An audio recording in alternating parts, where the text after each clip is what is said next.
Hello everyone. ఈరోజు మేము గులాబ్ జామ్ చేయబోతున్నాము. చూడండి, ఎంటీఆర్. నేనైతే ఎప్పుడు ఎంటీఆర్ గులాబ్ జామే తీసుకుంటానండి. చూడండి, ఎంటీఆర్, ఓన్లీ ఎంటీఆర్. పిండి ఇలా పోసుకున్న తర్వాత కొంచెం గోరువెచ్చని పాలండి, కాల్చి చల్లార్చిన పాలు కలిపితే పిండి ఆ ముద్దలు చిరిగిపోకుండా సాఫ్ట్గా చాలా బాగా వస్తాయండి. కొంచెం వాటర్ రెండు కలిపి మెత్తగా సాఫ్ట్గా కలుపుకుంటూ ఉండాలి. చూడండి, సాఫ్ట్గా వచ్చేసింది. ఇలా కలుపుకొని ఒక 20 మినిట్స్ పక్కన పెట్టేసుకోండి. తర్వాత చూడండి, 20 మినిట్స్ తర్వాత చూడండి ఎంత సాఫ్ట్గా వచ్చిందో పిండి.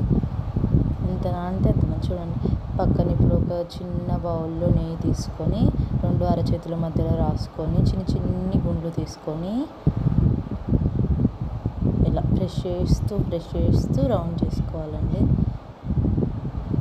అలా 2 అరచేతుల మధ్యలో పెట్టి గట్టిగా ప్రెస్ చేస్తే ఆ బౌల్ అనేది ఆయిల్లో వేసిన చిరగకుండా నీట్గా వస్తుందండి, రౌండ్గా.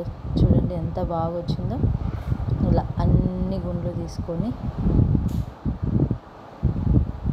గుండ్లు చేసి పక్కన పెట్టుకోవాలి.